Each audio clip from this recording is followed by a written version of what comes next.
स्वागत है आप सभी का हमारे YouTube चैनल लर्नो लैब ऑफिशियल पर।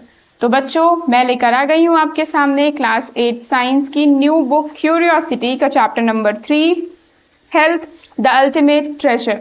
और ये वीडियो होने वाला है हमारा पार्ट 5 वीडियो, यानी कि last part of this chapter. ठीक है, तो इससे पहले के वीडियोस में हमने डिस्कशन किया था कम्युनिकेबल नॉन कम्युनिकेबल डिजीजेस, कैसे नॉन कम्युनिकेबल डिजीज स्प्रेड होते हैं और उन्हें कैसे प्रिवेंट किया जा सकता है। फिर हमने नॉन कम्युनिकेबल डिजीजेस के बारे में भी देखा और आज मैं बताने वाली हूँ आपको ट्रीटमेंट ऑफ डिजीजेस के बारे में कि डिजीज को कैसे ट्रीट किया जाता है। एक लाइन हमने ऊपर पढ़ा था, prevention is better than cure. Prevent करना डिजीज को, यानी कि डिजीज को आने से रोकना, वो तो समझ में हमें आ गया। लेकिन अगर हमें डिजीज हो जाए, अगर हमें कोई बीमारी हो जाए तो हम उसे ट्रीट कैसे करेंगे, तो ये सारी चीजें आज मैं इस वीडियो में बताने वाली हूँ। If our immune system fails to protect us against an infectious disease, we will fall ill and need to visit a doctor। याद है लास्ट वीडियो में मैंने इम्यून सिस्टम के बारे में बताया था। इम्यून सिस्टम हमारे बॉडी का एक डिफेंस सिस्टम है जो क्या करता है, जो भी पैथोजेंस हमारे बॉडी में एंटर करते हैं, यानी कि जो जर्म्स एंटर करते हैं, उनसे वो लड़ाई करता है। ओके, तो मान लो कभी ऐसा हो कि इम्यून सिस्टम जो है वो प्रॉपरली वर्क नहीं कर रहा हो या it fails to protect us, तो फिर कोई भी इन्फेक्शियस डिजीज जो है वो हमारे बॉडी में फैल सकती है, जिसके वजह से हम बीमार हो सकते हैं और हमें डॉक्टर के पास जाना होगा। The doctor may give us medicines like antibiotics which kills the bacteria that might have caused the disease. अब जब आप डॉक्टर के पास जाओगे तो डॉक्टर आपको कहेंगे कि आप एंटीबायोटिक्स ले लो। एंटीबायोटिक्स क्या होते हैं? ये एक ऐसे मेडिसिन है जो बैक्टीरिया को किल करते हैं, जिसके वजह से डिजीज हो रही है, मतलब जिस बैक्टीरिया की वजह से डिजीज हो रही है उसे वो किल कर देता है। Antibodies works against bacterial infections because they target parts bacterial cells that are different from human or other animal cell। अब हमने तो ये पढ़ा था कि हमारी इम्यून सिस्टम जो है वो खुद ही बैक्टीरिया से फाइट कर सकती है, ठीक है, लेकिन हमें एंटीबायोटिक्स की जरूरत क्यों पड़ी?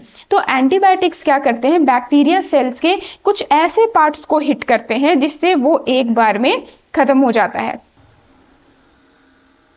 They do not work against viruses or disease caused by protozoa। अब ये जो एंटीबायोटिक्स है ये सिर्फ बैक्टीरियल इन्फेक्शन से फाइट करते हैं, यानी कि जो बीमारी बैक्टीरिया से हो रही है उसे बस ट्रीट किया जा सकता है।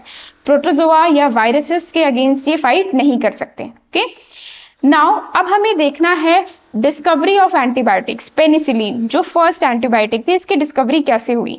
सो penicillin was discovered in 1928 by Alexander Fleming, a bacteriologist from London. ठीक है, एक बैक्टीरियोलॉजिस्ट है लंदन से, अलेक्जेंडर फ्लेमिंग, इन्होंने ही पेनिसिलिन को डिस्कवर किया। While studying harmful bacteria he noticed that a mold on a discarded petri dish stopped the bacteria from growing। ठीक है, तो एक एक्सीडेंटल एक्सपेरिमेंट थी, मतलब गलती से समझो ये एक्सपेरिमेंट हो गई। वो क्या कर रहे थे, वो अपने लैब में डिफरेंट बैक्टीरिया के बारे में स्टडी कर रहे थे। वो चेक कर रहे थे कि बैक्टीरिया कितनी ग्रोथ करते हैं, कितनी स्पीड से ग्रोथ करते हैं और उनकी ग्रोथ कैसे रेजिस्ट हो सकती है। लेकिन अचानक से उन्होंने ये ऑब्जर्व किया कि उनकी जो कंटेनर थी, पेट्री डिश थी, उसमें कुछ मोल्ड आ गए। ठीक है, मोल्ड मतलब फंगस आ गए। ठीक है, फंगाई, आपने फंगाई वर्ड सुना होगा। ठीक है, कुछ फंगस आ गए। अब ये जो फंगस है इसने बैक्टीरिया की ग्रोथ को रोक दिया।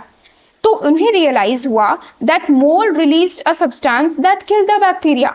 अब इन्हें ये लगने लगा कि जो फंगस है, जो मोल्ड है, वो जरूर अपने अंदर से कुछ ऐसा रिलीज करता होगा जिसकी वजह से बैक्टीरिया मारे जा रहे हैं।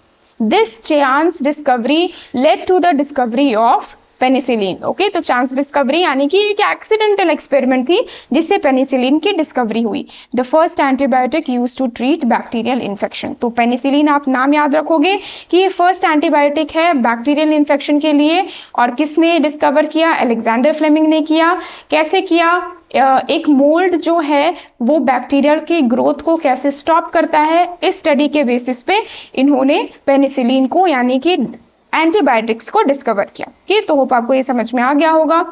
दो antibiotics are effective in protecting us against bacterial infections and have saved millions of lives since their discovery, the indiscriminate use has led to the decline in their effectiveness। अब देखो ये है, जैसे कहते हैं ना कि हर एक सिक्के के दो पहलू होते हैं, मतलब कोई भी चीज अगर अच्छा है तो उसमें बुराइयां भी जरूर होती है। तो सेम एंटीबायोटिक्स को हमने देखा कि ये तो वरदान है जो क्या कर रहा है, बैक्टीरियल इन्फेक्शंस को खत्म कर रहा है, बैक्टीरिया की ग्रोथ को खत्म कर रहा है। लेकिन अगर इसकी बहुत ज़्यादा यूज़ की जाए या अगर हमारा बॉडी बहुत हैबिचुएट हो जाए एंटीबायोटिक्स को लेकर, तो जिससे क्या हो सकता है, इसकी इफेक्टिवनेस जो है वो कम हो सकती है, मतलब ये कम इफेक्टिव साबित हो सकता है, यानी कि उसकी पावर जो है वो खत्म होने लगी। Nowadays, there are news headlines about antibiotic resistance, a phenomenon where bacteria that were earlier killed by a given antibiotic were found to survive and multiply despite treatment with the antibiotic। तो देखो ये काफी important definition है। Antibiotic resistance एक ऐसी phenomenon है, एक ऐसी प्रोसेस है जिससे क्या होता है, जो एंटीबायोटिक एक्सेस में लेने पर जो बैक्टीरिया पहले इस एंटीबायोटिक से मर रहे थे, अब वो इस एंटीबायोटिक से नहीं मरेंगे, मतलब वो हैबिचुएट हो चुके हैं। जैसे हमारा इम्यून सिस्टम काम करता है, उसी तरह से बैक्टीरिया भी खुद को हैबिचुएट कर ले रहा है with this antibiotic. Okay, so how antibiotic resistance spread in the community. अब ऐसा नहीं है कि सिर्फ आप मेडिसिन ज्यादा लोगे, आप एंटीबायोटिक्स ज्यादा लोगे तो ये रेजिस्टेंस सिर्फ आपके बॉडी में होगी, धीरे धीरे ये पूरी कम्युनिटी में फैल रही है। ठीक है, अब ऐसा क्यों हो रहा है, एग्जाम्पल देखो, taking antibiotics when they are not required. जब एंटीबायोटिक्स आपके बॉडी में रिक्वायर्ड नहीं है फिर भी आप ले रहे हो, जैसे कभी ऐसा होता है ना, सर्दी जुकाम हो जाए तो हम तुरंत एंटीबायोटिक्स ले लेते हैं, तो ऐसा हमें नहीं करना चाहिए कि कुछ टाइम के बाद लेना चाहिए अगर वो सीवियर हो जाए तो।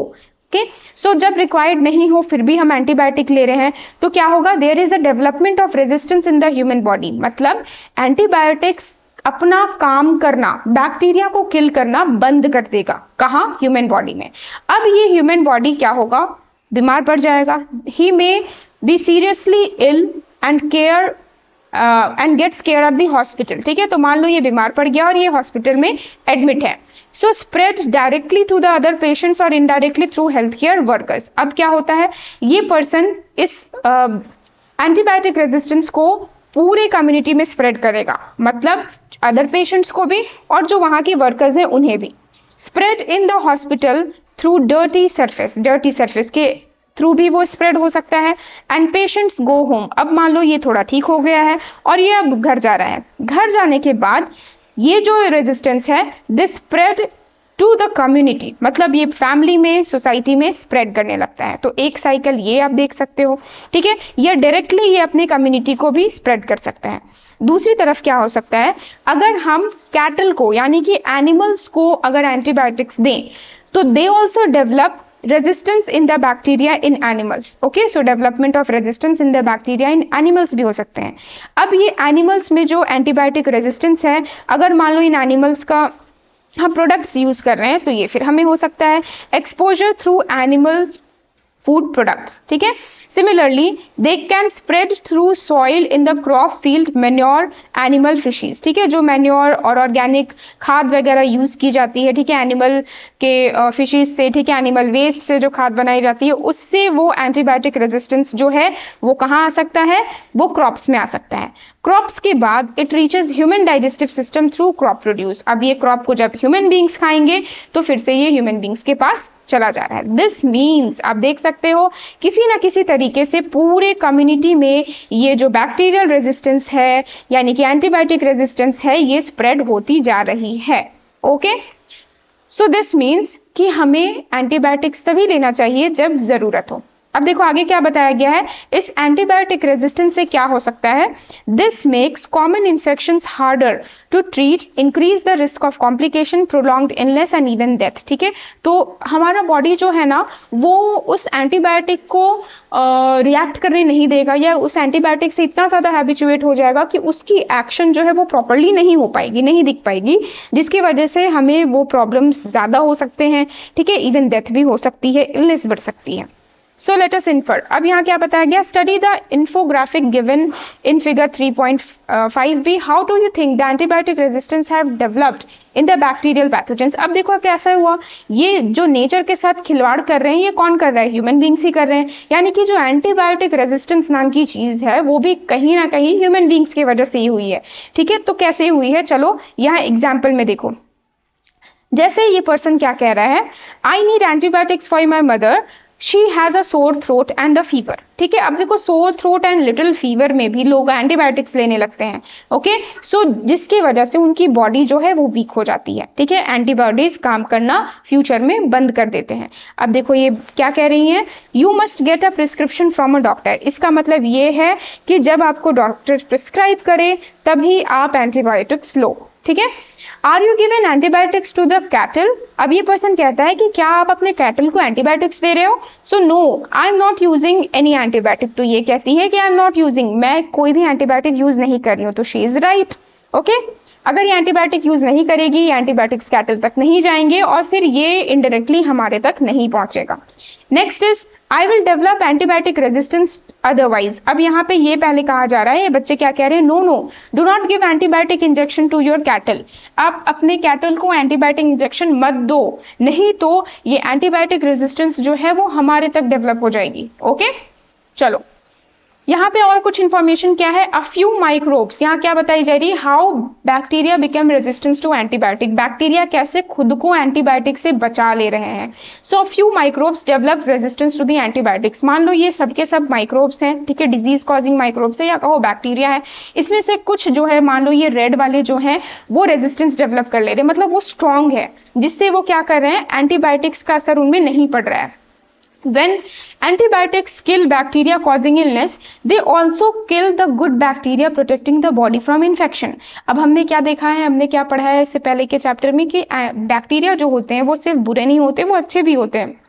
हमारे बॉडी के अंदर, एनिमल्स के बॉडी के अंदर कुछ बैक्टीरिया प्रेजेंट होते हैं जो डाइजेशन में भी हेल्प करते हैं। तो मान लो अगर हम लोग एक्सेस ऑफ एंटीबायोटिक्स लेने लगे तो ये जो बैक्टीरिया है ये क्या होंगे, ये किल हो जाएगा। जो अच्छे वाले बैक्टीरिया है वो भी एंटीबायोटिक से खराब हो सकते हैं। Okay, so the antibiotic resistance bacteria grow and take over. उसके बाद धीरे धीरे ये जो एंटीबायोटिक रेजिस्टेंस वाली बैक्टीरिया थी ये मल्टीप्लाई करेगी, ये ग्रो होगी और इसकी नंबर बढ़ जाएगी।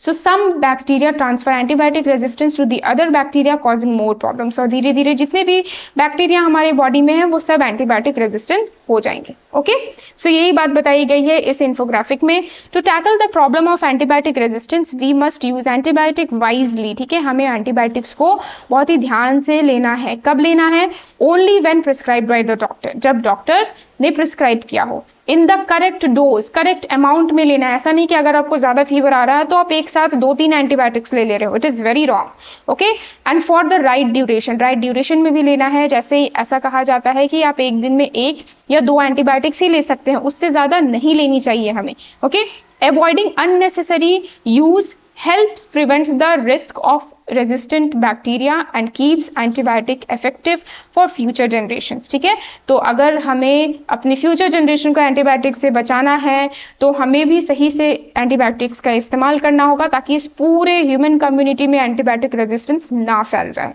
Traditional medicine system like Ayurveda, Siddha and Unani have been used in India for many years to manage common health problems। आपने आयुर्वेदा, सिद्धा और यूनानी का नाम सुना होगा कि ये ट्रेडिशनल मेथड्स है, ये ट्रेडिशनल मेडिसिन सिस्टम है, बहुत पहले के ज़माने के मेडिसिन सिस्टम है जो इंडिया में काफ़ी सालों से प्रिवेल कर रहे हैं। ठीक है, they use natural substances like herbs, oils and minerals for managing illness and promoting recovery and focus on a healthy lifestyle and balanced diet। तो ये सारे मेथड्स जो हैं ये नेचुरल हर्ब्स, नेचुरल जड़ी बूटी, नेचुरल मिनरल्स को यूज करते हैं और इलनेस से रिकवर पाते हैं। ठीक है, while these systems can help with some conditions and are useful for everyday well-being, they may not be effective for all diseases and at all stage। ठीक है, तो ये जो आयुर्वेदिक मेडिसिन होती हैं ये बहुत अच्छी होती है, इफेक्टिव होती है, थोड़ी स्लो एक्शन करती है बट इफेक्टिव होती है और कभी कभी ये बहुत बड़ी बीमारियों को भी ठीक कर देती है। लेकिन कभी कभी ये बहुत सारी बीमारियों में इफेक्टिव भी नहीं होती, यानी कि कुछ ऐसे बीमारी जो आयुर्वेदिक मेडिसिन से ठीक ना हो सके, ठीक है, या उसके किसी स्टेज को आयुर्वेदिक मेडिसिन ना ठीक कर सके। ठीक है। नेक्स्ट है therapies for non communicable disease focus on managing symptoms and improving quality of life through medication. अब आपने थेरेपीज का नाम सुना होगा, जैसे कीमोथेरेपी जिसमें मेडिसिन दी जाती है, ठीक है। तो इन सब से क्या होता है कि हम जो भी प्रॉब्लम हमें हो रही है उसके सिम्टम्स को हम जान सकते हैं और उसे इम्प्रूव कर सकते हैं, उसे ठीक कर सकते हैं, ठीक है, मेडिकेशन के थ्रू, लाइफस्टाइल चेंजेस के through and rehabilitation. Okay, early diagnosis and continuous care are key to control the disease progression and prevent complications। अब जब हम शुरुआत में ही अगर हमें इसे डिजीज के बारे में पता लग जाए तो हम इसे रोक सकते हैं, ठीक है, इसके कॉम्प्लिकेशंस को रोक सकते हैं, इसे प्रिवेंट हो सकते हैं स्प्रेड होने के लिए। ओके, सो आज के लिए बस इतना ही। ये चैप्टर अब यहाँ कंप्लीट होती है। नेक्स्ट वीडियो में मैं लेकर आऊंगी इसके एक्सरसाइजेस, तो आप इस वीडियो को जरूर लाइक करें, सब्सक्राइब कर लें हमारे चैनल लर्नो लैब ऑफिशियल को। Thanks for watching.